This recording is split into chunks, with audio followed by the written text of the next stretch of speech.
Why was her heart racing before the mission even began? It wasn't fear, at least not the kind that made you freeze.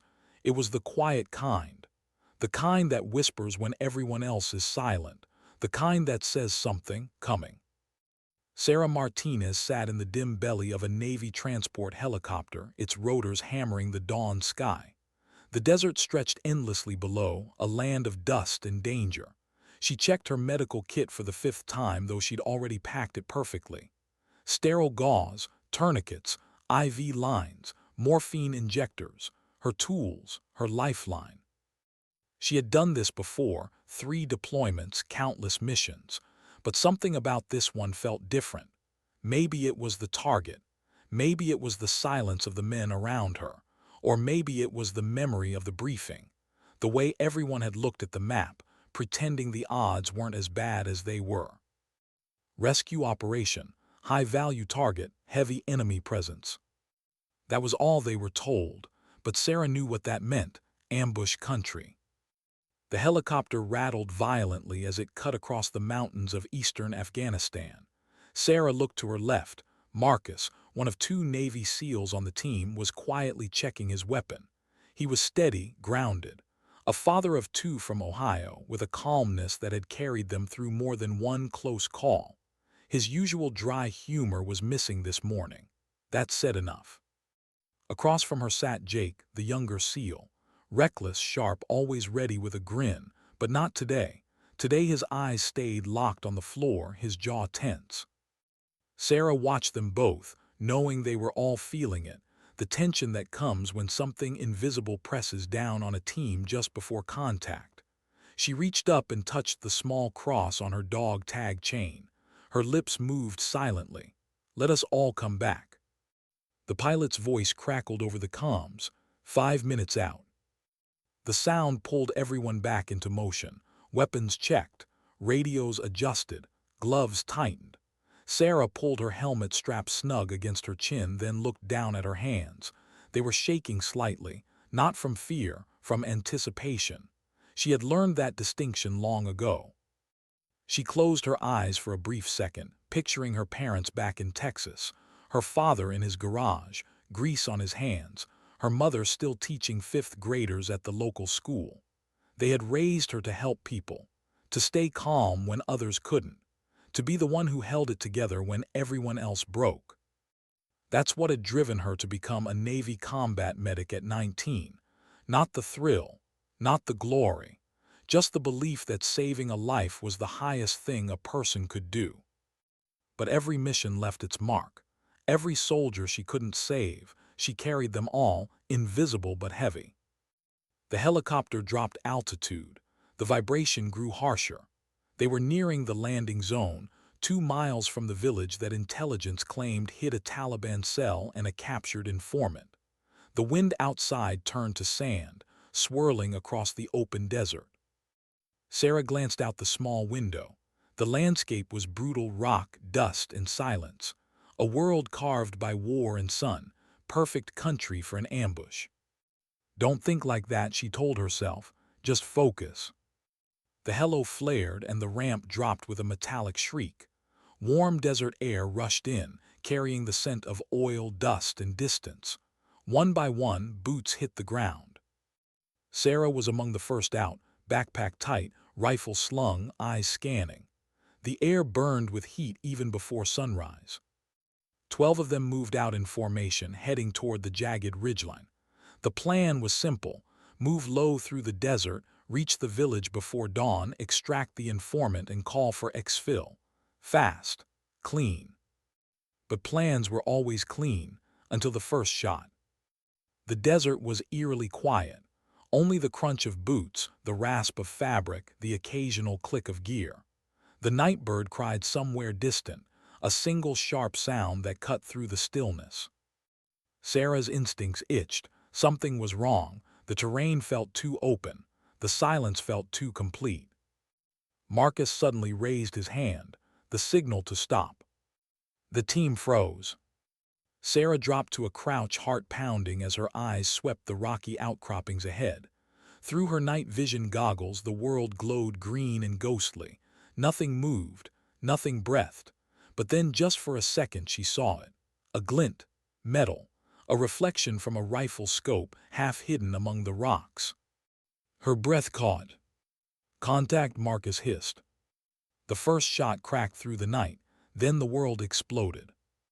Gunfire from all directions, muzzle flashes lighting up the darkness like lightning, bullets whizzing past, kicking up dirt, ricocheting off stone. Sarah hit the ground, pressing herself against a rock as the air filled with death. Her ears rang. Her pulse roared. This wasn't a simple firefight. It was a setup. They'd been waiting. Marcus' voice cut through the chaos. Find cover, return fire. Jake was already firing back, precise and aggressive. The rest of the team scrambled, shouting coordinates, moving behind scattered boulders. The desert turned into a storm of sound and sand. Sarah's training took over. She scanned the area for wounded. Her job was to save, not to shoot. But everywhere she looked was chaos. The enemy had them surrounded, multiple angles, overlapping fields of fire. A scream tore through the gunfire. A young soldier, barely 20, went down 10 yards away, clutching his leg. Blood sprayed against the rocks. Without thinking, Sarah moved. She dropped low, crawling through the dirt, bullets snapping inches overhead. Sand hit her face. She kept moving. Every second felt like an eternity. She reached the wounded soldier, dragging her medical kit beside her. "You're okay, stay with me." Her voice was calm, unnaturally calm, even as her hands moved fast, cutting fabric, pressing gauze, wrapping tight. The young man's face was pale, eyes wide. "Am I hit bad?" "You'll dance again," she said, giving him the smallest smile. "Just breathe." It wasn't true. The wound was bad but not fatal. If she could stop the bleeding, he had a chance. A grenade detonated nearby, shaking the ground. Dirt rained over them. Sarah's ears rang, but she didn't stop. When she finished, she tapped his helmet. "Stay down, don't move." Then she looked up, searching for the others. Jake's voice cut through the comms. "Medic over here." His tone, sharp, urgent, sent a chill through her. She crawled toward the sound, keeping low, her kit dragging behind her like a lifeline. Bullets sliced the air. She didn't look back. She found Jake behind a rock, blood soaking through his vest, the dark stain spreading fast. "Chest wound," he gasped, clutching his side. Sarah's heart jumped, but her hands didn't hesitate. "I've got you." She tore open a chest seal, pressing it against the wound, forcing air out. Jake's breathing hitched, ragged. Then a sharp whistle. "Grenade." Sarah didn't think. She moved, threw herself over Jake as the explosion ripped through the rock. The blast lifted them both, slamming her into the ground. Shrapnel sliced through her left shoulder. Pain flared, hot and sharp. Her ears rang, her arm burned, but Jake was alive beneath her. That was all that mattered. She pushed herself up, vision swimming, forcing her right hand to work as her left arm went numb. She could taste blood in her mouth. "Stay with me," she muttered. "You're not dying today." Jake tried to speak, but only coughed, red flecks on his lips. She ignored the pain in her shoulder, digging through her kit. Her hands were slick with blood, his and hers. Marcus slid in beside her, dirt smeared across his face, a thin line of blood from a cut on his forehead. "You good?" he yelled over the gunfire. "Define good," she shot back. He gave a quick, grim smile. "We're surrounded." She nodded, eyes on Jake. "I noticed." The sky flickered with tracers. Every shadow felt alive. The enemy knew exactly where they were. Marcus tried to raise air support, but the line crackled, no help coming. Too close to the enemy, too dangerous. Sarah looked around at the team, scattered, pinned, some not moving. The ground around them was soaked dark with blood. Her training said stay put, her instincts said move. But then she heard it, Jake's voice again, weaker this time. "Medic." She turned, and that's when the sniper hit her. The impact was brutal, slamming into her back like a sledgehammer. The breath left her body. For a heartbeat she couldn't move, couldn't think. just a burst of pain so deep it swallowed sound. She collapsed forward, clutching the dirt. The taste of iron filled her mouth. "Sarah," Marcus shouted, grabbing her shoulder. "I'm fine," she rasped, though she was. The world was spinning, her body screaming in pain. She could barely feel her legs. Another shot, this one tore into her side. She bit down hard, forcing her mind to focus. "I can't die yet." Through sheer will, she crawled back to Jake, whose breathing had turned shallow. She pressed her trembling hands to his chest. "Stay with me," she whispered, voice breaking. "Don't close your eyes." A third round slammed into her leg. The force spun her sideways, pain radiating up her spine. Marcus fired back, shouting curses into the darkness, trying to keep the enemy at bay. But Sarah could feel her body failing her. Still she moved. Her blood was everywhere now, her uniform soaked. Every heartbeat felt like a countdown. But when she looked at Jake, saw the fear in his eyes, something ignited inside her. Not courage, not bravery, something older, something human. "I'm not done," she muttered through gritted teeth. "Not yet." She sealed his wound, stabilized his IV, pressed her own bleeding shoulder against the rock to slow it.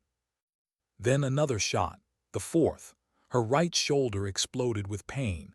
Her hand dropped uselessly to her side. She screamed, but she didn't stop. "Marcus," she gasped, "help me get him ready to move." He looked at her, saw the blood, the tremors, the impossible determination, and didn't argue. Together they prepared the wounded for evacuation, knowing the odds were near zero. Sarah's breathing grew shallow, her vision narrowing, but her voice stayed steady. "We're getting out, all of us." Marcus swallowed hard. "You're bleeding out." "I'll bleed later." He didn't answer, just nodded. Above them, the sky began to pale. Dawn creeping across the horizon, turning the sand from black to gold. They were still alive, barely. And Sarah Martinez, shot 4 times, bleeding, broken, was about to drag 2 men to safety through the killing ground. Because sometimes, survival isn't a miracle. It's a choice. And hers was simple: no one gets left behind. How far could she crawl before her body gave up? That was the thought Sarah Martinez pushed out of her mind as the first light of dawn broke over the Afghan mountains. The air still smelled of gunpowder. The ground beneath her hands was slick with blood, some hers, some not. Every breath was a struggle. Every movement sent pain shooting through her body like electricity. But she kept going. "Marcus," she whispered, her voice barely audible above the crackle of distant gunfire. "We move now before they circle back." Marcus glanced at her, his face streaked with sweat and dirt. He was bleeding from his shoulder, his lips pale, but his eyes still sharp. "You're hit, Sarah. You need." "I said we move." There was no space for argument, not anymore. The enemy was regrouping somewhere in the rocks behind them. She could hear it, faint voices in the distance, shifting positions. They would come again soon, harder this time. She forced herself to kneel, using her good arm to grab Jake under the shoulders. He groaned weakly, his head lolling back. His chest wound was sealed for now, but he was fatting. "I've got you," she said through clenched teeth. Marcus moved beside her, pulling the unconscious soldier they'd patched up earlier. Between them, they made a grim line, 2 wounded dragging 2 dying men, moving through a world painted in dust and blood. The desert stretched out before them, harsh and endless. Rocks scattered like broken teeth, the horizon shimmering under the early sun. It felt impossible. But Sarah had stopped believing in impossible hours ago. She took a step, then another. Each one hurt more than the last. Her leg throbbed from the bullet wound, her shoulders screamed with every tug of weight. But she refused to stop. The med bag bounced against her hip, its once organized contents now chaos, bandages soaked red, syringes broken, blood drying on everything she touched. Jake's voice came weakly between breaths. "Sarah, leave me." She tightened her grip. "Say that again, and I'll hit you with a morphine shot just to shut you up." He managed a faint, broken laugh that turned into a cough. "You're insane." "Yeah," she said softly, "that's why we're still alive." Behind them, the echo of gunfire grew faint, then quiet. Sarah didn't know if that meant the enemy was retreating or repositioning. Neither was good. The quiet in a war zone was never peace. It was just the pause before the next storm. Marcus checked his radio again, nothing but static. He slammed it against the ground once, frustration flashing across his face. "We're cut off. They must be jamming comms." Sarah didn't look back. "Then we find our way on foot." She could feel her heartbeat pounding in her ears. The world seemed to narrow to the space in front of her, the next rock, the next few feet of ground. One drag at a time. One breath at a time. Her blood loss was catching up fast. The edges of her vision blurred, colors draining from the world. The sun climbed higher, baking the desert floor. Her lips cracked, her throat raw. But when she looked down at Jake, barely conscious, she found another ounce of strength. He had trusted her when he shouldn't have, believed she could save him when logic said she couldn't. She wouldn't betray that faith. After what felt like hours, Marcus pointed to a cluster of rocks ahead. "Cover, there." They staggered toward it, dragging their wounded. When they finally reached it, Sarah collapsed to her knees. Her arms were shaking violently, her breath coming in ragged gasps. She pressed a trembling hand against her side. Blood was still flowing, dark and slow. Her uniform clung to her skin, soaked through. Marcus dropped down beside her, propping the unconscious soldier against the rocks. "We can't keep this up." Sarah swallowed hard, tasting iron. "We don't have a choice." Jake tried to speak again, his voice faint. "How far to the LZ?" Marcus looked at her. 1 mile, maybe less." "A mile?" It might as well have been forever. Sarah pulled herself upright, leaning against the rock for balance. The desert wind whipped her hair into her eyes, carrying dust and heat. She could feel herself swaying. Her body was breaking down. And yet there was something unshakable inside her, some stubborn, invisible core that refused to quit. She checked Jake's wound again, tightening the bandages. Her hands were trembling too much to tie the knot properly, so she used her teeth to pull it tight. "Hey," she said softly, her voice hoarse but steady. "You stay awake, all right. I didn't drag your sorry ass this far to bury you here." Jake smiled weakly. "Yes, ma'am." The humor was faint, but it was life. Marcus leaned against the rock, eyes scanning the ridgeline. "They'll track us. We've left a trail." Sarah nodded. "Then we make it hard to follow." "How?" She didn't answer. She was already digging through her pack, pulling out flares, a smoke grenade, scraps of medical tape. Her hands shook as she worked, her mind running calculations through the haze of pain. She pulled the pin and tossed the smoke grenade downhill, watching gray plumes rise and spread with the wind. The cover wouldn't last long, but maybe long enough. Marcus gave her a look of disbelief. "You're bleeding from 4 holes and still thinking tactics." Sarah gave a half smile. "Bad habit." Then she looked toward the horizon again. The sun was higher now, turning the desert into a blinding expanse. Sweat mixed with blood down her neck. Every sense screamed for rest, but rest was death. She took another breath, another step. "Let's move." They left the cover and pressed on. The next stretch of terrain was brutal, open ground, no cover for 100 yards. The smoke was already thinning. Every second out here was exposure. Sarah went first. She crouched low, dragging Jake by his vest straps. He tried to help with his feet, but he was too weak. The sound of their movement, boots scraping, fabric dragging, seemed deafening in the silence. Marcus followed, pulling the unconscious soldier. His breathing was ragged, his face pale. Halfway across the open stretch, a shot cracked. The dirt exploded inches from Sarah's hand. "Sniper!" "Move," Marcus shouted. Sarah didn't think, she didn't look. She just moved. Her wounded leg screamed with every push, every drag. Pain blurred into noise. Another shot tore through the air, clipping Jake's helmet. "Almost there," she yelled, though she wasn't sure if she was shouting for him or herself. They threw themselves behind a low ridge, hearts pounding. Sarah hit the ground hard, her shoulders screaming in agony. For a moment she lay still. The world spun around her. The edges of her vision pulsed with darkness. Marcus' voice sounded distant. "Sarah, hey, stay with me." She blinked hard, forcing the world back into focus. "I'm fine." "You're not. Neither are you." They both gave a small, broken laugh, one that sounded too much like a sob. A faint rumble rolled through the air. Helicopters. Sarah's head shot up. "Do you hear that?" Marcus listened, then nodded. "That's friendly. Ground team, maybe extraction birds." Relief surged through her chest so sharply it almost hurt. They were close. So damn close. But the enemy wasn't done. Gunfire erupted again from the ridge behind them.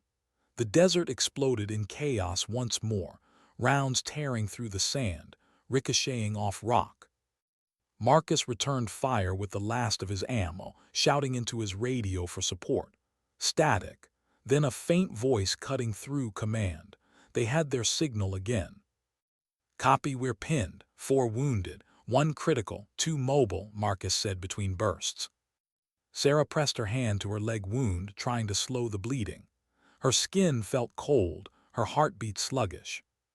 "Tell them," she gasped, her voice trembling, "tell them we're moving downhill. Extraction zone." Marcus nodded. She looked down at Jake, his eyes half open, lips pale. "We're almost there," she whispered. "Hold on." Then, before Marcus could stop her, Sarah started dragging Jake again, toward the faint sound of chopper rotors in the distance. Each movement was agony. Her arms felt like lead. The rocks tore her knees open. Her breath came in wet gasps, every inhale burning. But she kept going. Marcus covered her, firing bursts toward the ridge. One enemy fighter appeared over the rise, and Marcus dropped him with a single shot. "Go, go," he yelled.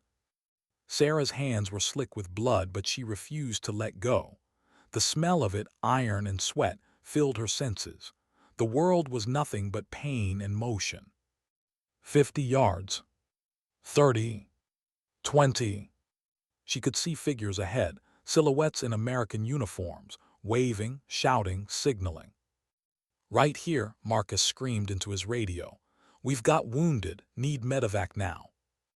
The helicopters were closing in, 2 Black Hawks, low and fast, their rotors kicking up a storm of dust.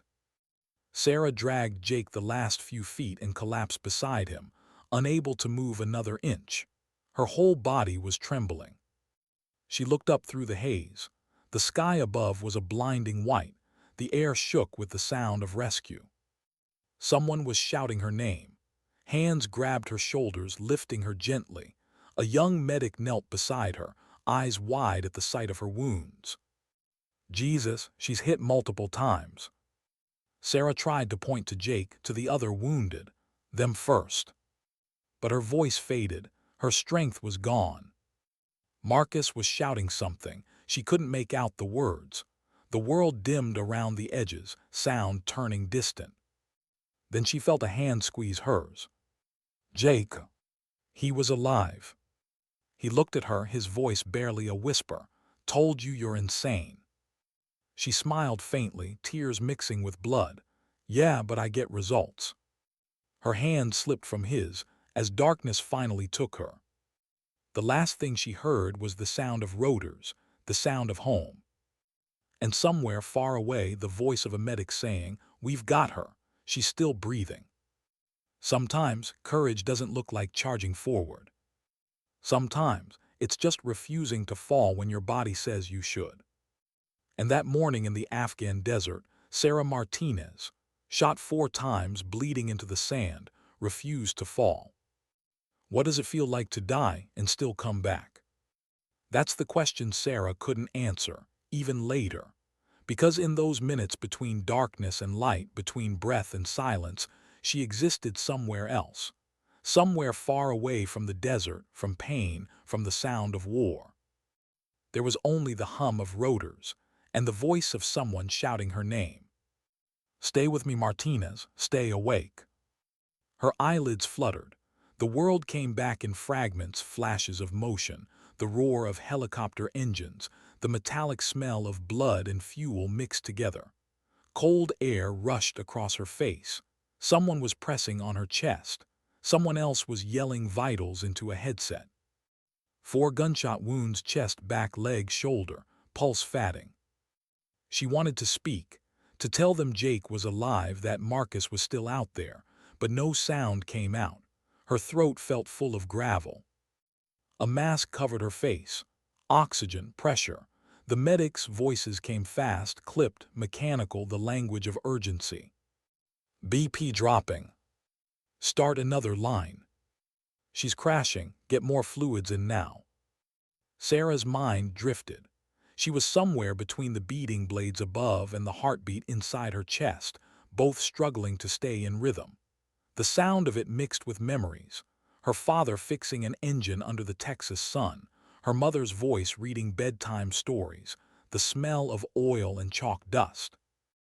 And then the memory of the boy she couldn't save on her second deployment, the one she still dreamed about sometimes.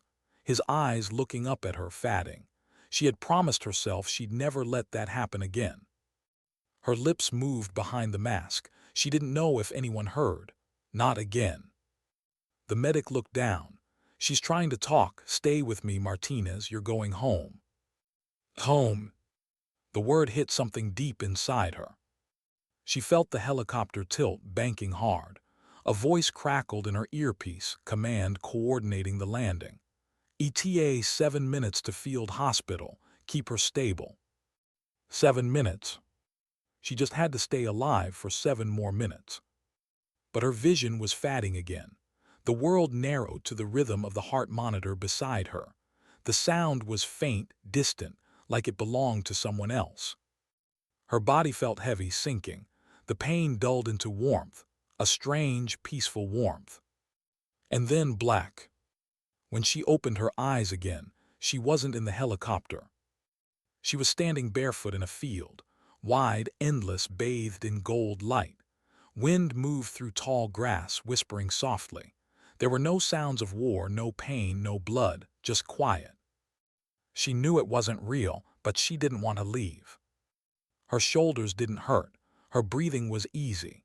For the first time in years, there was no weight pressing on her chest.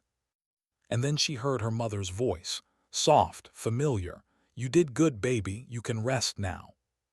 Sarah turned. Her mother stood at the edge of the field, smiling, but something in her eyes said, "Don't come closer."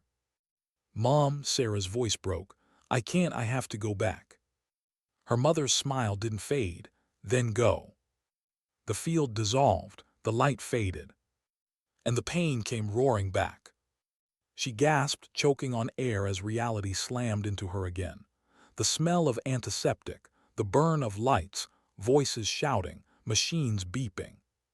She wasn't in the helicopter anymore. "Patient is conscious. Get the team ready. We're taking her into surgery." A nurse leaned over her, eyes wide behind a mask. "You're in Bagram Field Hospital, Petty Officer Martinez. You made it. We've got you." Sarah tried to nod, but the motion sent fire through her shoulder. Her body felt distant, disconnected. Another voice, deeper calm. "Stay with us, Sarah. We're not losing you." She tried to focus on the voice. The surgeon, maybe. His tone was steady, commanding. She wanted to thank him, to tell him she wasn't afraid. But the world tilted again, sliding into darkness. The next hours were gone from her memory, erased by anesthesia and trauma. Later, she would be told that she died twice on the table, that her heart stopped at 3:17 a.m. and again at 4:02, and both times they brought her back. But she wouldn't remember any of that. When she woke again, the world was quiet. No helicopters, no shouting, just a soft, steady beep. She blinked slowly, her eyes adjusting to dim light. The air smelled clean, sterile.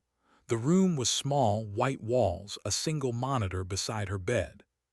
For a moment she didn't know where she was. Then it came back in fragments: the mission, the desert, Jake, Marcus. Her body ached everywhere. Her mouth was dry, her throat sore. When she tried to move, pain flared in her shoulder and leg. A nurse appeared almost immediately. "Hey, easy there." Sarah's voice came out rough, barely a whisper. "Where am I?" "Germany," the nurse said gently. "You were flown out from Bagram 2 days ago. You're stable now." Germany, that meant she'd made it through surgery. She was alive. Her chest tightened. "The others, Jake, Marcus." The nurse smiled. "Both alive, both recovering. You saved them." For a long moment, Sarah just stared at the ceiling, blinking hard as tears welled in her eyes. Relief hit her like another wound, sharp, deep, overwhelming. She turned her head slightly toward the window. Outside, the sky was overcast, light rain streaking the glass. She let out a long, shaky breath. Tell them I'm okay," she murmured. The nurse smiled softly. "They'll want to tell you that themselves." Sarah drifted in and out of sleep for the next few days, her body fighting to heal. Each time she woke, the pain was a little less, the air a little easier to breathe. Sometimes she dreamed of the desert, the noise, the chaos, the moment the bullet hit her. Other times she dreamed of that golden field and her mother's voice. On the fourth morning, she opened her eyes and saw Marcus standing at her bedside. He looked different, paler, his left arm in a sling, a thin scar across his temple, but when he saw her awake, he smiled. "Morning, Doc," he said, using the nickname they'd given her in the field. "You look terrible." She tried to smile. "You're not exactly a model yourself." He laughed, but it caught in his throat. His eyes glossed over. "You saved us, Sarah. You got us out." Her voice was weak but steady. "We got each other out." He shook his head. "No, you bled half your body dry and still dragged 2 men across 3 clicks of hell. I don't know anyone else who could have done that." She wanted to tell him she wasn't a hero, that she was just doing her job, but the words wouldn't come. Because deep down she knew it wasn't just her job that kept her moving that night. It was something deeper, something personal, the promise she made to herself: no one gets left behind. Marcus reached into his jacket pocket and pulled something out, her dog tags, bent, scratched but intact. He held them up, the metal catching the light. "These were on the ground when we found you," he said quietly. "Figured you want them back." She took them in her trembling hand. The cool metal against her skin felt like proof that she was still here, still alive. For a long moment, neither of them spoke. The silence between them said everything words couldn't. Later that afternoon, Jake visited. He was in a wheelchair, his chest heavily bandaged. When he saw her, his face broke into the same cocky grin she remembered, only softer this time. "Hey, Doc," he rasped, "you look like hell." "You too," she managed. He chuckled weakly. "Doctor said I owe you my life." She shook her head. "You owe me a coffee, the life was on the house." He laughed, a real laugh this time, and it made her smile, even through the pain. Then his voice grew quieter. "They said you got hit 4 times. Why didn't you stop?" She looked down at her hands. The bandages were clean now, but the skin underneath felt foreign, fragile. "Because you were still breathing," she said simply. Jake stared at her for a long moment, his eyes glassy. "You're something else, Martinez." "No," she said softly, "I'm just a medic." He shook his head. "No, you're the reason I get to see my sister again." The weight of that settled between them, heavier than any metal, sharper than any pain. After he left, Sarah lay back and stared at the ceiling again. The steady rhythm of the heart monitor filled the room, calm and constant. In that sound, she heard something more than her own heartbeat. She heard purpose, the same purpose that had driven her since she was 19. To save lives, even if it meant risking her own. The days turned to weeks. Each one brought new pain, new therapy, new moments of quiet reflection. She learned the bullet in her back had come dangerously close to her spine. The doctors called her lucky. She didn't feel lucky. She felt unfinished. One night, unable to sleep, she looked at her reflection in the window. The woman staring back was thinner, pale, with scars that would never fade. But behind the tired eyes, there was something else, something harder, stronger. Maybe it wasn't just survival. Maybe it was transformation. She thought of her fallen teammates from other missions, of those she couldn't save. And for the first time, she didn't feel crushed by the weight of them. She felt connected to them, like they were the reason she could still stand. As dawn crept across the sky outside, Sarah whispered into the quiet room, "We made it." The monitor beeped softly, steady as a heartbeat. And for the first time since the ambush, she allowed herself to cry, not from pain, not from fear, but from gratitude. Sometimes the hardest battles aren't fought in deserts or under fire. Sometimes they're fought in hospital rooms, between the choice to give up and the will to keep breathing. And Sarah Martinez chose to keep breathing. Why did it hurt more to heal than to bleed? That was the question Sarah Martinez couldn't shake, as the days turned into weeks inside the sterile walls of the recovery ward. Pain had been simple out there, a clear, raw thing that meant you're still alive. But here it was quieter, colder. It crept in through silence and memory. She spent her mornings in physiotherapy, her afternoons in checkups, her nights staring at the ceiling while the machines hummed softly around her. Every breath was a reminder, every scar a story. Her leg ached constantly. Her back throbbed when she tried to sit too long. Her right arm still refused to lift above her shoulder. The doctors told her it would take months before she'd regain full use, if she ever did. They called her lucky. She didn't feel lucky. She felt displaced, like part of her was still in that desert, crawling through sand, dragging the weight of others toward safety. She had survived, yes, but survival didn't feel like victory. One morning, a young physical therapist named Becker came to escort her to the rehab wing. "Morning, petty officer. We're walking today." Sarah eyed the crutches beside the bed. "Walking, that's ambitious." He smiled. "You dragged 2 grown men under fire. I think you can handle 20 feet." She gave a dry laugh. "You're really setting me up to fail, huh?" "Failing, just the warm-up for progress." She hated how cheerful he was, hated that he was right. The walk was agony, every step a firestorm up her leg, but she kept her jaw clenched, refusing to let Becker see how much it hurt. "Good," he said softly, "slow and steady. Don't fight your body, guide it." Sarah's breath came ragged, sweat rolled down her temple. "Feels like it's fighting me." He grinned, "Then fight smarter."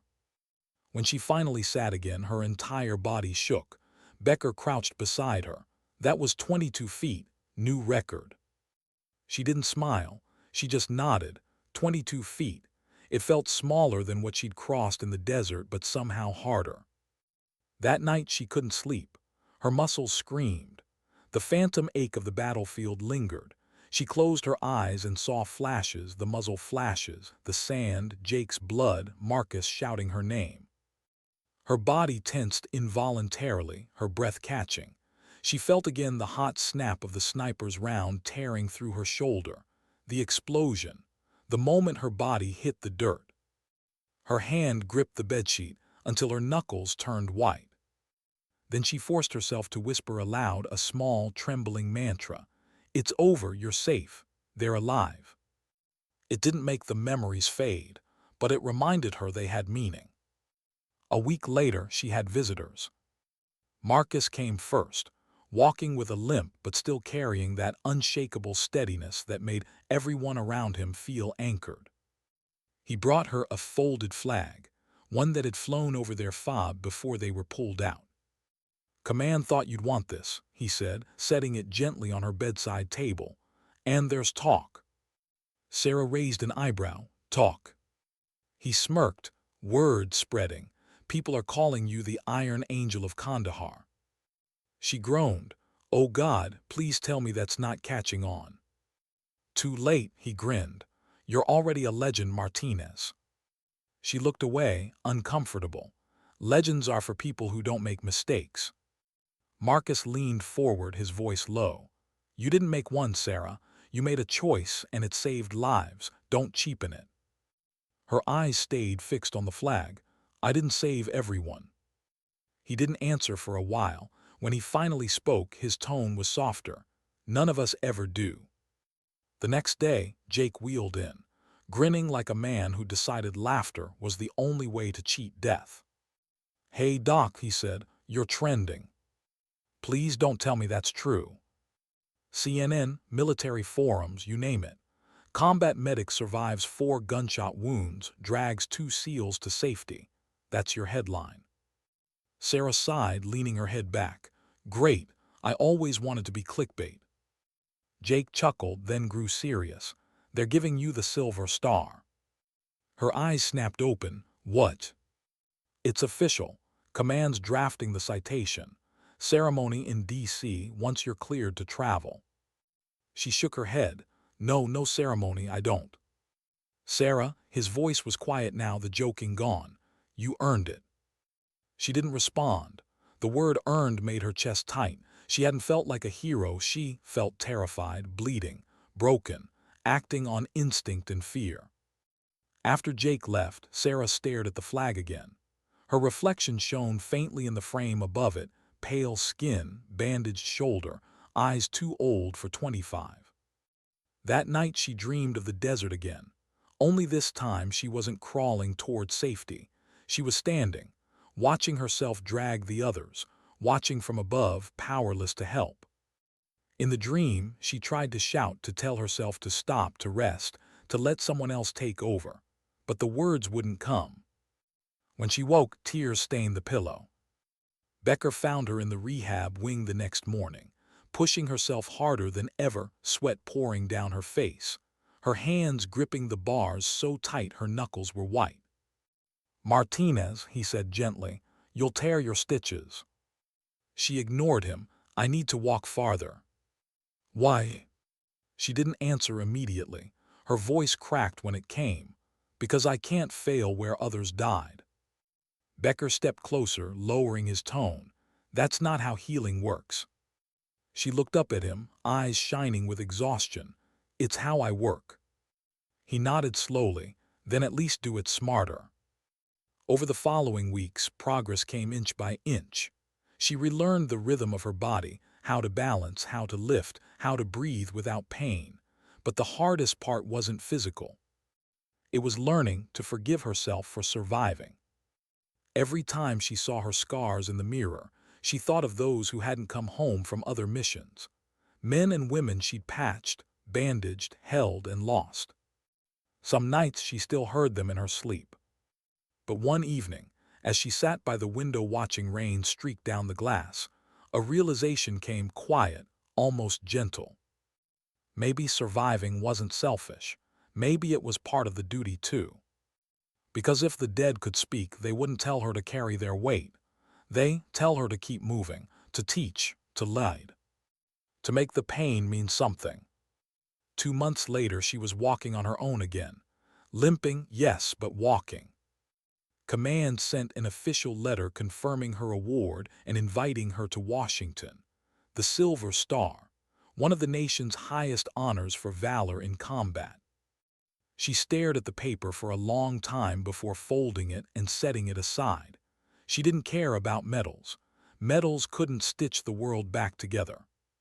But when Jake and Marcus showed up again, both in uniform this time, both smiling, she finally said yes. Do it for your parents, Jake said softly, and for the ones who didn't get to come home. That's what convinced her. The ceremony was held in a quiet hall in D.C., not the grand televised spectacle she feared. Just her teammates, a few officers, and her parents, tears shining in their eyes as the medal was pinned to her chest. The admiral spoke of her bravery, her sacrifice, her refusal to quit. The words blurred together. Sarah barely heard them. All she could think about was the sound of the desert wind, the smell of gunpowder, the weight of Jake's vest in her hands. When it was over, the applause felt distant, like it belonged to someone else. Afterward, as they stepped outside into the cool night air, her mother hugged her so tightly it hurt. "You scared us half to death," she whispered, tears in her voice. Sarah smiled faintly. "Guess I get that from you." Her father stood beside them, quiet as always. He looked at her for a long moment, pride and pain tangled in his eyes. "You did what you had to do," he said finally, "and that's all anyone can ask." For the first time in months, Sarah let herself believe him. That night in the hotel room, she placed the silver star on the table beside her bed. The metal caught the moonlight, small, unassuming, almost humble. She picked it up once, running her fingers over the engraving. Then she whispered, "This isn't mine alone." Because she knew medals weren't for the ones who fought. They were for the ones who kept them standing, the ones who waited, the ones who remembered. The following morning, she boarded a plane back to Texas. Her hometown had changed little. Same quiet streets, same diner, same faces that smiled too wide when they saw her again. The local paper ran a front-page story, "Hometown Hero Returns." The word hero still made her flinch. But as she stood on her parents' porch that evening, looking out across the open fields, she felt something she hadn't felt in months: peace. Not the loud kind, not the kind that came with parades or medals. The quiet kind, the kind that comes when you finally stop fighting what's already done. Her scars still ached, her nightmares hadn't vanished, but her heart was steady. And that night, for the first time since the desert, she slept without dreaming. Because sometimes, the bravest thing you can do after war is to keep living. And Sarah Martinez, shot 4 times, stitched together by faith and grit, chose to live. How do you go from surviving war to living peace? That was the question Sarah Martinez found herself asking every morning after she came home. The uniform was gone. The rifle, the dust, the adrenaline, all replaced by small-town quiet. But silence wasn't always peace. Sometimes it was just the echo of everything you couldn't forget. Her body healed faster than her mind.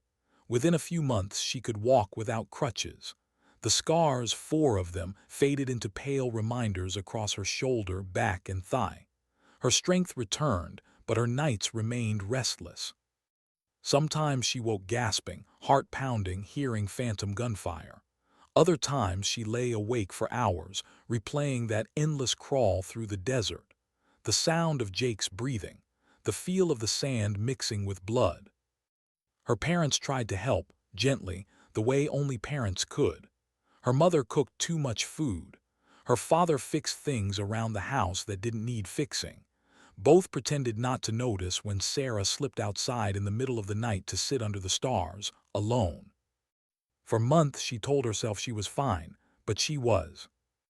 Because fine doesn't mean healed. It just means surviving the quiet. It was Marcus who called first. His voice came through the phone like a familiar heartbeat. "Hey, Doc, you sitting still too long yet?" She smiled faintly, trying to. "You heard the news. They're standing up a new training unit for combat medics in Virginia. They're looking for instructors, real ones, people who have been in it." Sarah hesitated. "You mean people who got shot 4 times?" He chuckled, "People who didn't quit after it." The offer lingered in her mind for days. She hadn't planned on going back to anything military. But the thought of teaching, of passing on what she'd learned, pulled at something deep inside her. Because maybe the best way to live with what she'd done was to make sure someone else knew how to do it better. 2 weeks later, she packed her duffel and flew to Norfolk. The training facility was clean, structured, almost sterile compared to the chaos of real deployment. The air smelled of disinfectant and salt water from the nearby bay. Rows of young recruits in fresh uniforms moved across the grounds, their faces eager, untested. The first time Sarah walked into a classroom, the cadets straightened instinctively. Her presence carried weight, not from rank, but from the quiet authority of someone who had lived what they were only imagining. She didn't introduce herself with titles or medals. She just wrote one sentence on the whiteboard. "You're not here to be heroes. You're here to bring heroes home." Then she turned and said, "That's the job. Everything else is noise." The recruits were silent, eyes fixed on her. And in that silence, Sarah felt something shift. Purpose. Not the kind she used to chase in the field. This was slower, deeper, steadier. Over the next weeks, she taught everything from battlefield triage to evacuation under fire. But what made her classes different wasn't the curriculum, it was the stories. When she described stopping bleeding with a pressure bandage, she didn't quote a manual. She talked about the young soldier who looked at her with terrified eyes while bullets snapped overhead. When she taught how to stay calm under fire, she didn't talk theory. She talked about the desert, about losing blood and still refusing to quit. The students listened, hanging on every word. Some flinched when she spoke about the cost. Others wrote faster, trying to capture everything she said. After class, one young recruit approached her, 18, maybe 19, fresh-faced, nervous. "Ma'am, how do you know when you've done enough? I mean, if someone doesn't make it." Sarah looked at him, really looked, and saw herself at that age. Bright, idealistic, carrying the impossible belief that saving lives was a simple equation. Effort equals outcome. "You never know," she said quietly. "But if you gave them your everything, your hands, your strength, your hope, then you did enough, even if it doesn't feel like it." He nodded slowly, swallowing hard. "Thank you, ma'am." After he left, she sat alone in the empty classroom. For the first time, her own words felt like medicine she hadn't known she needed. That night Marcus called again. "Heard you're terrifying those new recruits." "Just preparing them for the world," she replied. "Still not sleeping much." She hesitated. "No." He exhaled softly. "That'll take time, but teaching helps. It reminds you the story didn't end out there." She looked at her scars in the mirror, the faded reminders of that night. "Sometimes I think part of me stayed there." "Maybe," Marcus said, "but the rest of you came back for a reason." And for the first time, she believed him. Months passed, the cadets graduated, new ones arrived. Sarah became known across the base not for her medal but for her voice, calm, steady, demanding but compassionate. They called her Doc Martinez, and when she walked by, even the loudest recruits straightened their posture, not out of fear, out of respect. But late at night, when the halls were quiet and the base lights glowed soft against the dark water, she still felt the weight of ghosts. There were times she'd stand at the window of her office, watching the younger medics run night drills, and she'd whisper to herself, "Don't make my mistakes, make your own." Because every medic carried their ghosts differently. Some drowned them in noise, others buried them deep. Sarah had chosen to teach them instead. One afternoon, during a live field exercise, a trainee froze under pressure. The simulation was loud, smoke, grenades, fake gunfire, shouting.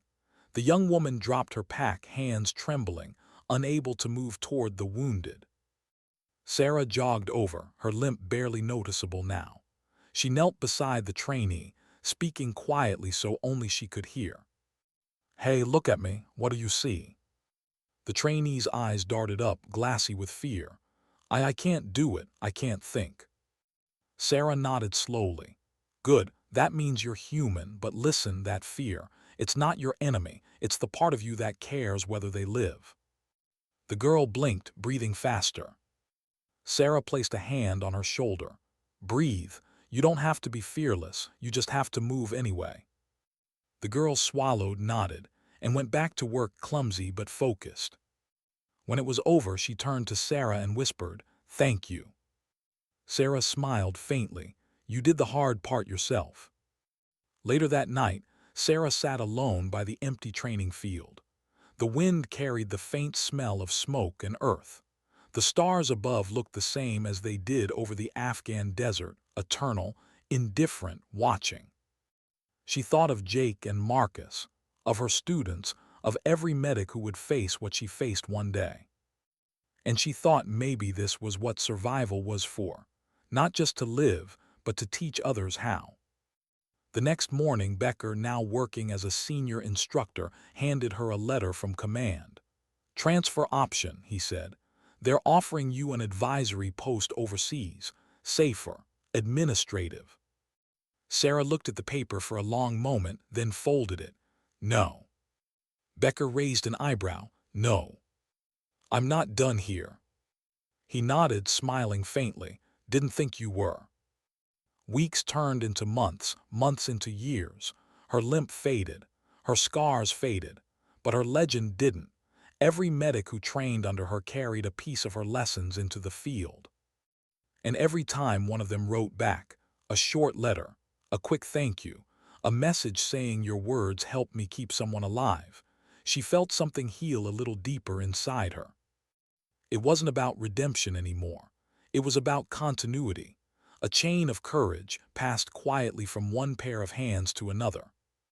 One night, long after everyone else had gone home, Sarah stood alone in the classroom, the only sound the hum of the air vents and the faint creak of her chair. She looked at the whiteboard, still marked faintly with the first words she'd written months ago. "You're not here to be heroes. You're here to bring heroes home." She smiled to herself, tracing the letters with her fingertip. Then she whispered into the quiet, "That's still the job." And for the first time in a long, long time, the silence didn't feel heavy. It felt earned. Because sometimes the bravest act isn't saving lives under fire. It's teaching others how to do it when you're gone. And Sarah Martinez, once shot 4 times, now standing taller than ever, had found her purpose again. When does a story stop being yours and start belonging to those you've taught? That was the question Sarah Martinez found herself asking one humid summer morning as she stood on the edge of the training field, watching a new generation of medics run through live drills. They moved fast, quicker, sharper, more confident than she had been at their age. She'd trained half of them herself, and in each one she saw pieces of her own stubbornness reflected back, the same clenched jaw, the same fire behind tired eyes. But there was something else she saw too, the quiet fear she'd once hidden so well, the fear of not being enough when it counted. She could recognize it instantly, because she still felt it. "Doc, you coming inside?" Becker called from the doorway of the infirmary. "In a minute," she replied, not taking her eyes off the trainees. He smiled knowingly. "You watch them like a mother hawk." "Like someone who knows how fast things can go wrong," she said softly. Becker nodded and disappeared inside. Sarah stayed where she was, arms crossed, the wind tugging lightly at her sleeves. It had been nearly 5 years since that morning in Afghanistan, 5 years since the bullets, the blood, and the unbearable silence that followed. The nightmares had faded mostly. Her limp was barely noticeable now, but her heart still tightened every time she heard a helicopter in the distance. The students didn't know that. To them, she was a living legend, the woman who'd been shot 4 times and refused to die. They whispered stories about her between drills, half in awe, half in disbelief. She didn't correct them. Legends had a way of helping people believe in something bigger than fear. But inside, Sarah didn't feel like a legend. She just felt like someone who was still learning how to breathe. Later that day, she found a letter on her desk. The envelope was thick, stamped with a military return address. She knew that kind of letter, not the bureaucratic ones from command, but the ones written by hand, with shaky words that carried the weight of sand and memory. The name in the corner made her breath hitch. Corporal Naomi Green, one of her first students. A quiet girl with sharp instincts and a soft heart, the kind of medic who felt everything too deeply. Sarah tore it open. "Ma'am, I'm writing from Kandahar. We had contact last week. It got bad, real bad. I lost 2, but we saved 6. I used your pressure stabilize move method, the one you drilled into us. It worked. I kept my team alive. You always said fear was just proof that we cared. I thought you'd want to know it's true. Thank you for teaching me not to run from it. Naomi. Sarah read the letter twice, then a third time. Her eyes blurred, and for a long while she didn't move. Fear wasn't gone, but now it had purpose. She folded the letter carefully and set it in her drawer beside a small box filled with others, notes from former students scattered across the world. Some short, some stained with desert dust, some she could barely read through the smudges of dried tears and sweat. She opened the box now and ran her fingers through the stack. Each letter was a heartbeat, each name a pulse of memory continuing long after the gunfire stopped. That night, as the sun sank into the ocean beyond the base, Sarah sat alone in her office, staring at the horizon through the glass. The light faded slowly, turning gold to blue to black. The sound of the waves mixed with distant helicopter rotors from the nearby airfield. For a moment, she felt like she was back there, the wind whipping against her face, the desert burning beneath her boots. And just like that, she was 25 again, bleeding into the sand, dragging two men who refused to die because she refused to stop. Her hand trembled slightly. The ghosts never left completely. They just learned to whisper instead of scream. The knock at her door snapped her back. Becker stepped in, holding his tablet. "You might want to see this," he said. She frowned. "What's wrong?" "One of our units oversees, the 407th. They took heavy contact last night. Casualties reported." Sarah's stomach tightened. "Anyone from our program?" Becker hesitated, then nodded. "Naomi." The world seemed to tilt. "She made it out," he added quickly. "Badly hurt but alive. They're flying her to Landstuhl." Sarah exhaled slowly, the air trembling on the way out. Relief, guilt, pride, they all tangled together until she couldn't tell which was which. "Thank you," she said quietly. When he left, she sat there for a long time, the weight of Naomi's letter still in her hand. That night she didn't sleep. Because something inside her had shifted again, the realization that legacy wasn't just about teaching. It was about letting others face the same darkness you once did, and trusting that they'd find their own light. A week later, Sarah flew to Germany. She hadn't planned it, didn't ask permission, just packed a small bag and boarded a transport flight. Landstuhl was the same hospital where she had once woken up, pale, broken, wrapped in tubes and wires. The hallways smelled the same, antiseptic and quiet. When she walked into Naomi's room, the young woman looked up from her bed, startled. "Ma'am." Sarah smiled faintly. "I figured I owed you a visit. You wrote me first." Naomi blinked hard, then tried to sit up straighter. "You didn't have to come all this way." "Yes, I did," Sarah's voice softened, "because someone once did the same for me." For a long while, neither of them spoke. The air between them carried a strange mix of pain and gratitude, the unspoken language of soldiers who'd seen too much but somehow kept going. Naomi's eyes filled with tears. "I tried to do everything you taught me, ma'am. I really did." Sarah reached out and took her hand. "You did it right, Naomi. You saved lives, that's all that matters." "But I lost too," Naomi whispered. Sarah nodded slowly. "So did I, and I still hear their voices sometimes. But you know what I learned?" Naomi shook her head. "That remembering them isn't failure. It's proof they mattered." Naomi's lip trembled. "Does it ever stop hurting?" Sarah smiled sadly. "If it did, we wouldn't be human." The younger woman let out a shaky breath. "I was so scared." "So was I," Sarah said, "every single time." Naomi looked up at her then, truly seeing her not as a legend but as a survivor, a woman held together by will and scars. In that quiet room, Sarah realized she wasn't just teaching anymore. She was becoming the proof that healing was possible, even after everything. When she left the hospital, The air outside was cold and sharp. Snow had started to fall, tiny flakes melting on her skin. She looked up at the sky and whispered, "You did good, kid." And for the first time in years, she didn't feel like she was carrying ghosts. She felt like she was walking beside them.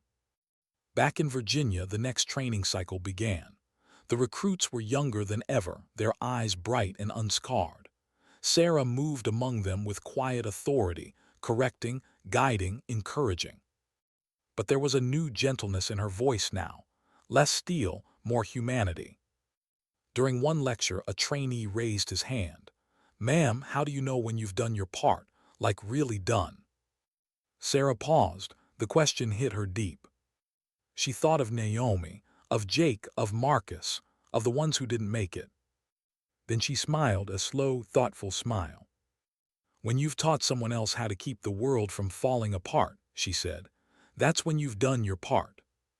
The room went silent, every pair of eyes fixed on her. She didn't mean for the answer to sound poetic, but maybe truth always sounded like that when spoken from scars. That night, after the last class ended and the lights went out, Sarah sat on the empty training field again. The wind whispered through the grass. Somewhere far off, a lone helicopter cut across the dark horizon. She closed her eyes and listened. Not for ghosts this time, but for peace. It was faint, fragile, like the heartbeat of something newly healed. And she realized something she hadn't understood all those years ago in the desert. She hadn't just survived for herself. She had survived for everyone who would come after her. For the scared 19-year-olds who would hold bleeding soldiers in their arms one day and whisper the same words she once did, "You're going to make it. I've got you." Legacy wasn't a medal. It wasn't a story told in briefings or ceremonies. It was a lesson carried forward in trembling hands, through every medic who learned not to run from fear, but to move through it. Sarah smiled faintly, the corners of her eyes wet. "Maybe that's enough," she whispered to the wind. And in the quiet, it felt like the desert wind whispered back. "How do you say goodbye to the only life that ever made sense?"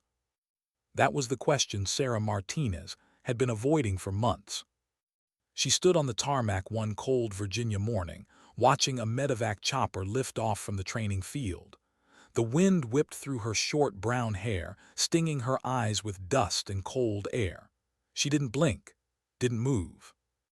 Inside that helicopter sat one of her trainees, a kid she'd trained from day one. He'd broken his leg during a live exercise. Nothing fatal, thank God, but seeing him lifted away under flashing lights brought back everything she thought she'd buried. The sound of rotors, the smell of blood, the metallic taste of fear. And for the first time in years, she felt that hollow pull again, the space between life and death, the place she'd lived in too long. Becker's voice broke through the noise. "You okay, Doc?" Sarah blinked, snapping back to the present. "Yeah, just déjà vu." He nodded slowly. "Command says they want you stateside full-time next rotation. Advisory role, less field time." She gave a half-smile. "That's their polite way of saying I'm getting old." "Old?" Becker chuckled. "You're 32. Feels like 80 some days." They stood in silence for a moment, watching the helicopter disappear into the gray sky. "Doc," Becker said quietly, "you ever think about, I don't know, doing something else, outside of this?" Sarah didn't answer right away. She just stared at the empty horizon. Something else. It sounded simple when someone else said it, but for her, something else was a foreign country. The Navy had been her home since 19, her purpose, her structure, her heartbeat. Without it, who would she even be? That night she sat in her office long after the lights went out. The base was quiet, the kind of silence that pressed against your ribs. On her desk lay a thick folder, the one she'd been pretending not to see for weeks. Retirement eligibility notice. She opened it slowly, tracing the words with her fingertip. The doctors had been clear, her body would never be the same. The pain in her shoulder was chronic now, her legs stiff every morning. She could hide it, push through it, but the truth was catching up. She wasn't 25 anymore. And though her mind still burned with fire, her body carried the memory of every mile she'd crawled, every shot she'd taken, every life she'd tried to hold together. Her time was ending.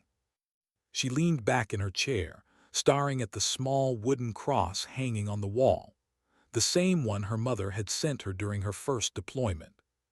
For years she'd looked at it before every mission, whispering the same quiet prayer, just get them home. And now, somehow, she had not just soldiers, but generations of medics who would carry her lessons into places she'd never go. That should have been enough. But as she sat there in the dark, it didn't feel like victory. It felt like loss. Because peace, she realized, demands sacrifice too, not of blood or life, but of purpose. The next morning, she drove to the shoreline before dawn. The air smelled of salt and iron. Waves rolled in slow, steady rhythm, the same sound she used to hear in the headset before a mission. She stood there, the wind tugging at her jacket, and whispered, "If I stop, what's left?" No one answered. But the horizon did what horizons always do, stretched on, endless, indifferent. A week later, she turned in her papers. Becker tried to talk her out of it, but he knew she'd already decided. "Guess this place'll feel smaller without you," he said quietly, shaking her hand. Sarah smiled faintly. "That's the point. They're supposed to outgrow me." On her last day, the staff gathered in the mess hall, a quiet send-off. No speeches, no medals this time. Just her team, her students, and the hum of fluorescent lights. Jake showed up now, retired himself, a scar across his collarbone and a warmth in his eyes that hadn't been there before. Marcus, too, his hair grayer, his handshake still strong. They hugged her like family, because that's what they were. Marcus leaned in close. "You still thinking of heading back to Texas?" "Yeah," she said, "maybe do something quieter." Jake grinned. "You quiet, that'll last a week." "Maybe two." They all laughed, but the sound carried something bittersweet, the kind of laughter that hides the ache of endings. Later that evening, after the farewells and the photos and the clapping, Sarah walked the empty halls of the base one last time. Her boots echoed softly against the tile. She stopped by the classroom she'd taught in for years. The lights were off, but she could still see it in her mind, the rows of desks, the smell of antiseptic, the faint hum of nervous energy from young recruits.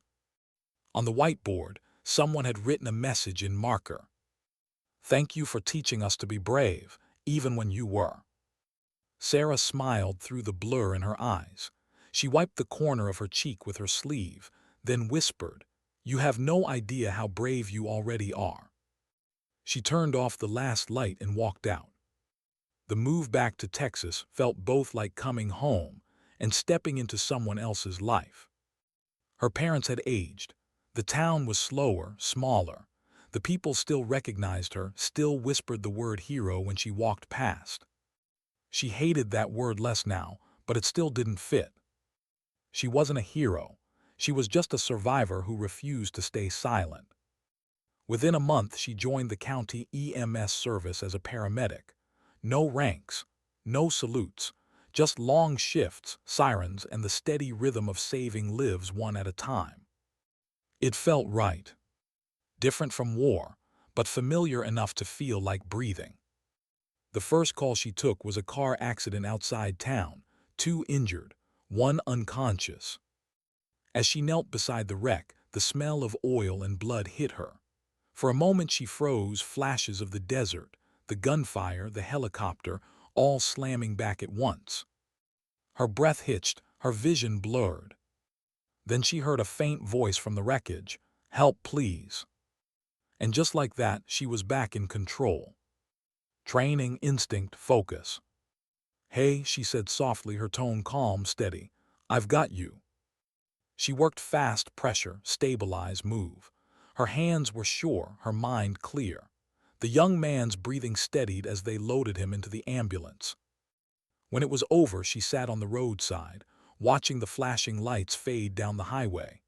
The adrenaline drained, leaving behind something quieter, not sorrow, not fear, just peace. Because she finally understood what she'd been chasing all those years. Not glory, not redemption, just the chance to keep saving people. That night she returned home, showered, sat on her porch with a cup of coffee, and stared at the Texas stars. The air was still, the cicadas hummed softly. For the first time since the war, she didn't feel haunted. She felt home. A few weeks later, she received a small envelope in the mail. Inside was a photo, Naomi Green, smiling in uniform, standing beside a field hospital somewhere overseas. On the back was a short message. "Still saving them, ma'am, because you taught me how." Sarah held the photo for a long time. Then she set it beside the silver star on her shelf, not as a trophy, but as a reminder that the real measure of a person isn't in what they survive. It's in what they give to others after surviving. As the sun dipped below the horizon, Sarah whispered the same words she'd once said to a dying man in the desert, to a scared student in training, to herself when she didn't believe them. "You're going to make it, I've got you." And for the first time, she realized she'd been talking to herself all along. The next morning, she reported for duty at the county EMS station, plain uniform, no insignia. A young paramedic, fresh out of school, asked her where she learned to stay so calm under pressure. Sarah smiled, "Long story." The girl grinned, "I've got time." Sarah looked out the window, sunlight spilling across the Texas hills, and said, "Then let's go save someone first. I'll tell you on the way." The sirens wailed to life, red and blue lights cutting across the dawn. And as the ambulance rolled down the highway, Sarah felt something she hadn't felt in years, complete. No medals, no missions, no ghosts. Just purpose. Because sometimes, the greatest victories aren't won in war zones. They're won in the quiet moments afterward, when you choose to keep caring, even after the world's hurt you. And Sarah Martinez, once shot 4 times, now standing taller than ever, kept caring. Not because she had to. Because it was who she was. What does it mean to live after everything been taken from you? It took Sarah Martinez half a lifetime to find the answer. 10 years had passed since that desert morning, the gunfire, the sand, the impossible crawl through death and dust. Now the desert was only a memory. The scars were pale and quiet things. The pain was no longer a scream, just a soft echo that reminded her she had survived. Texas had grown on her. The rhythm of sirens at dawn, the smell of rain on dry roads, the low hum of radios at the EMS station, all of it had become her battlefield and her peace at once. She no longer carried a rifle, just a medic's bag and a steady voice that could calm panic faster than any sedative. To the young paramedics, she was the legend anymore.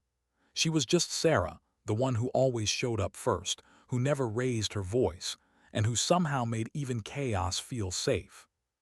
But every once in a while, when a new recruit recognized her name and whispered, "Wait, the Sarah Martinez," she would only smile faintly and say, "That was a long time ago."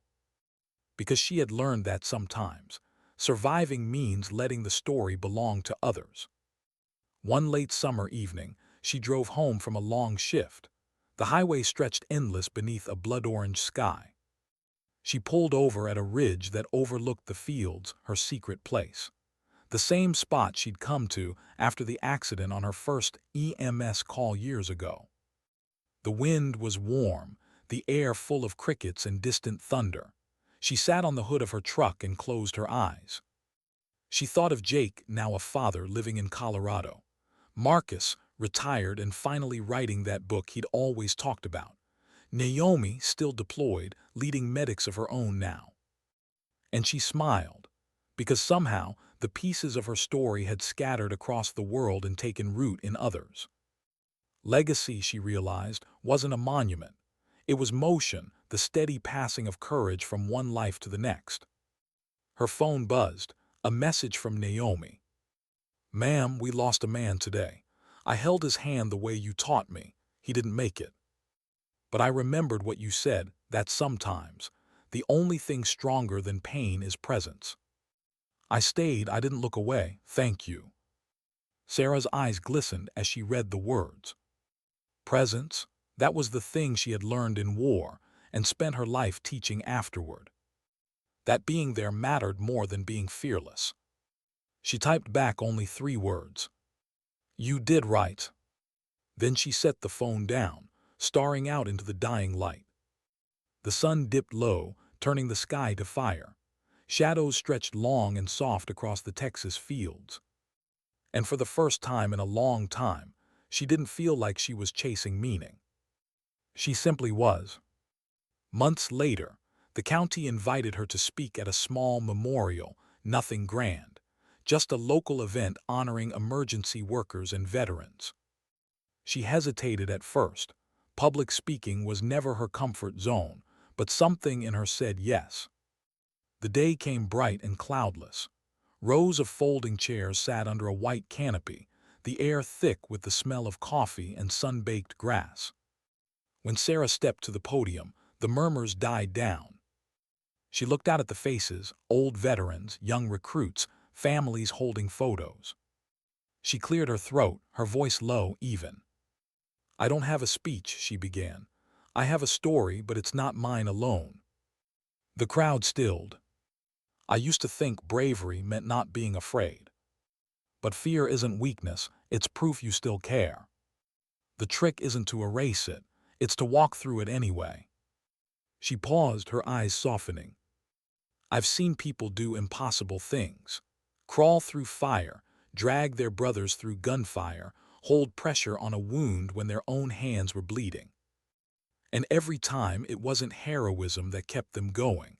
It was love, the quiet kind, the kind that doesn't need medals or names on walls." The wind rustled the flags behind her. Some of us come home with scars. Some don't come home at all.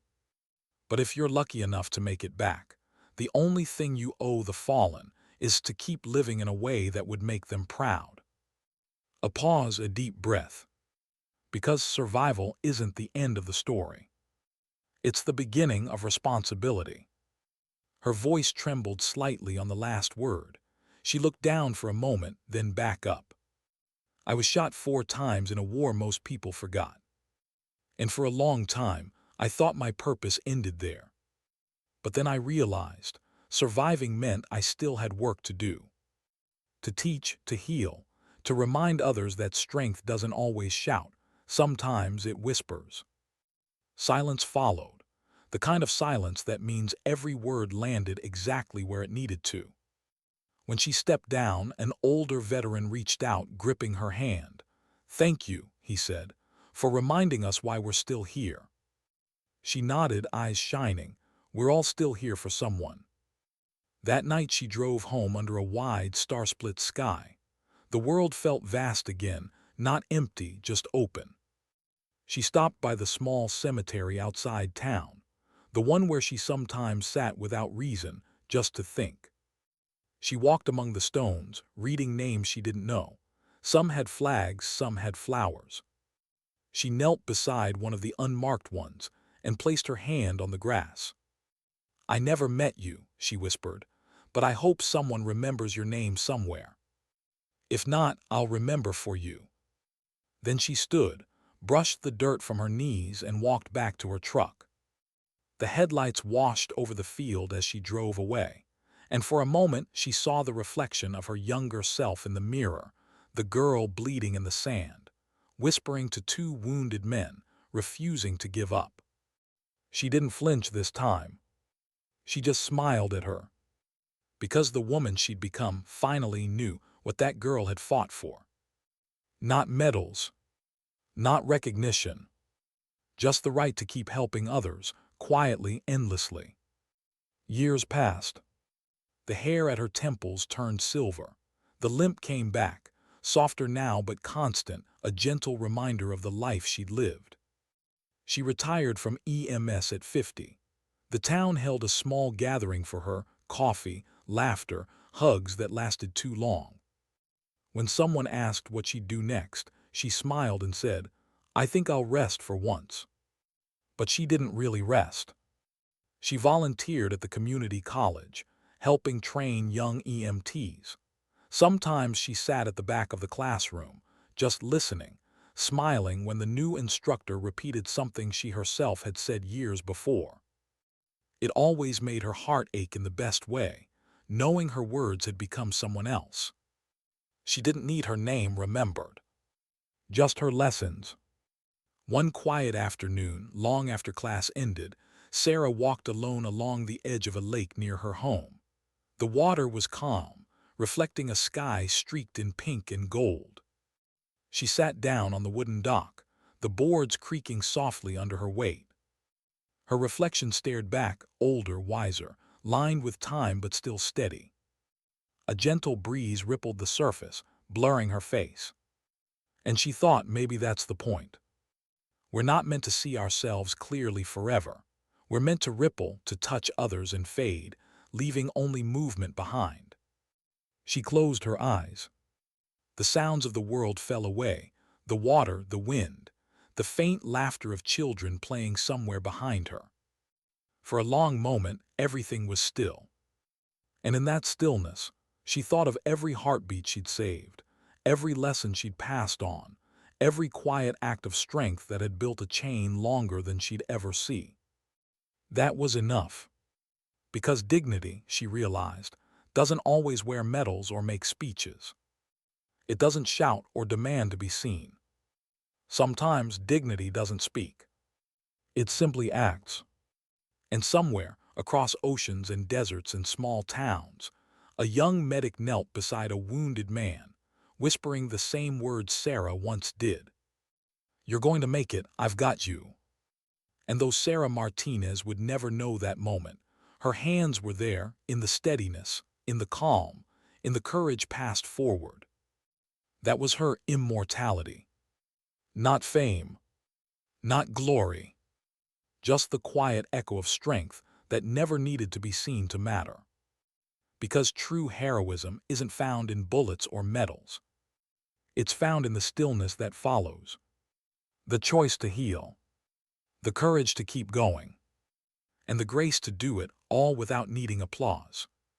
Shot 4 times. Still standing. Still saving. And when history forgets her name, it will still remember her lesson, whispered through generations of hands that keep others alive. Sometimes dignity doesn't speak, it simply acts.